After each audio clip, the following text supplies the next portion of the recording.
Hello everyone! Welcome to NINOOYA channel. Today, we're breaking down the science of burnout and, most importantly, offering strategies to help you navigate it. Ready? Let's get into it. Burnout isn't just feeling tired after a long day. It's a state of physical, emotional, and mental exhaustion caused by prolonged stress. And whether you're a student, a parent, or climbing the corporate ladder, burnout can hit anyone. First off, what is burnout? Psychologists Christina Maslach and Herbert Freudenberger were among the first to study it. They defined burnout as a combination of three key symptoms: emotional exhaustion, depersonalization, and reduced personal accomplishment. Basically, you feel drained, disconnected, and like nothing you do matters. Sounds familiar? Let's pause for a second. How are you feeling today? If you're nodding along, you're not alone. Burnout is especially common in caregiving professions, doctors, teachers, social workers, but it's not limited to them. The WHO officially recognizes burnout as an occupational phenomenon. But here's the thing: burnout doesn't just happen at work. It can stem from chronic stress in any area of life. So, what's happening in our brains when we burn out? Stress triggers our body's fight-or-flight response.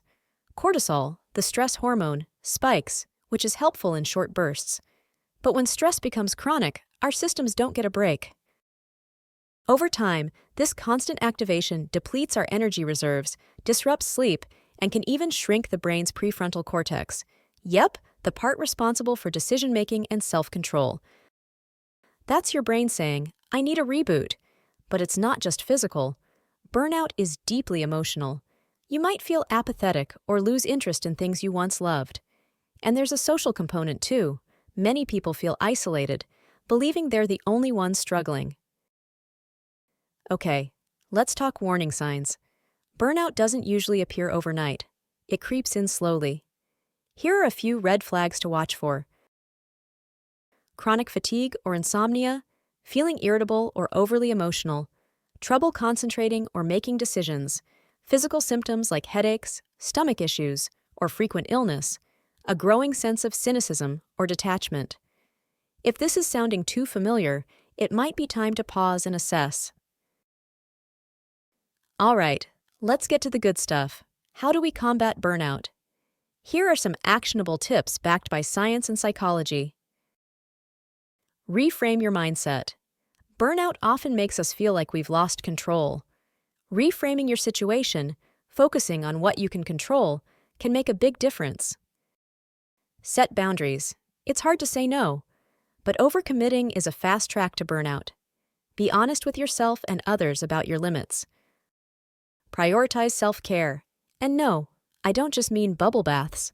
Self-care is also about eating nutritious meals, getting enough sleep, and finding moments of joy, whether it's reading, gardening, or dancing like nobody's watching. Seek support. Talk to someone, a friend, a family member, or a therapist. Burnout thrives in isolation, so connecting with others can be a powerful antidote. And remember, recovery takes time. Be patient with yourself. Burnout didn't happen overnight, and it won't disappear that way either. Burnout is tough, but it's not unbeatable. By recognizing the signs and taking small steps toward recovery, you can find your way back to balance. Thanks for tuning in to Mind Matters. If today's episode resonated with you, share it with someone who might need to hear it. And don't forget to subscribe so you never miss an episode.